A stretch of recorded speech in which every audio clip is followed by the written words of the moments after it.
Hey everyone, welcome back. Bigelow Reviews here. I am Brent Bigelow, and I have a new review for you. And that is Superorganism's second studio album, Worldwide. Boop. This is Superorganism's second studio album since 2018, with their debut album, Superorganism. And when that came out, I was in college. At YSU, Go Gwens. I was obsessed with this album and this group. I thought they were super fascinating. I was playing a lot of their music on my radio show, The Shuffle, on Rookery Radio. I just liked this band a lot, and they kind of just dropped off the face of the earth. But now they're here, they're back with different faces in different places. But just the band itself, I find rather interesting just from an outsider standpoint. So the group started about in like 2017-ish. Everybody met online. Everyone was kind of all over the world, all over the map, and made this album through the internet without really meeting anybody until it was time to start touring for this project. At least that's what I vaguely remember. I remember listening to some type of a something and remembering and heard that that's somehow the story of how this group started. I found it really interesting, and then just listening to the music, it just added a whole other layer to how interesting this entire group is. So Superorganism is a art pop, synth pop, any type of pop band,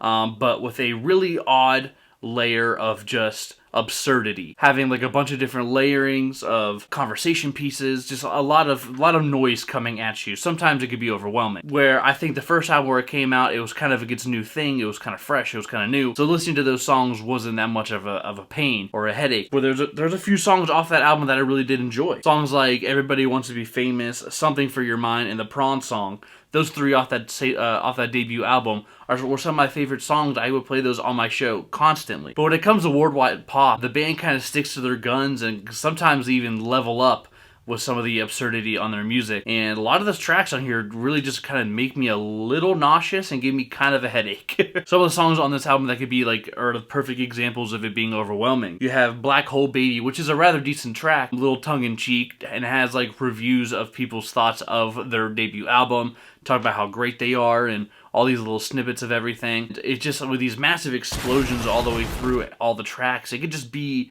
a chore to listen to. And even the title track for the album, Worldwide Pop, even had a little too much going on for it. Even the song Teenager that has Chai on it, which is a really cool art pop, synth pop band that has been making some really decent music. Even their chorus on here just doesn't even sound in key. It's not very good. But when the band decides to chill out on this album and take away some of the sound effects and all the goofy horns and TNT that explains all the explosions on this album, it's actually there's some good tracks on this thing. It just buried around all this noise. Songs like On and On are really great. Crush.zip kind of has this acoustic-y thing going on, but then they do all the sound effects in a rather tasteful way. Even Put Down Your Phone, which is kind of a really preachy, get off your cell phone and pay attention in the world, is kind of heavy-handed, but it's still a rather decent song. And I think a great way to even end the album is Don't Let the Colony Collapse. I thought that was a rather decent track. But when comparing this album to the debut album of 2018,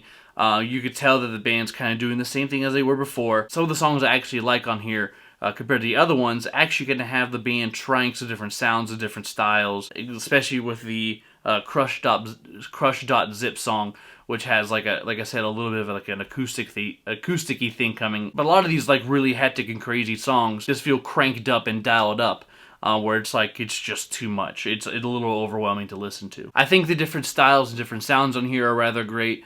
Some of my favorite parts of the album, but some of the nonsensical stuff, it just feels like a wall of sound falling on top of you and suffocating you at some point. Again, this album had some pretty good spots, and me just complaining about how boomy and ridiculous the sounds are being a little facetious and a little overbearing in my own personal review. But I still find it okay. It's fine. I don't hate it.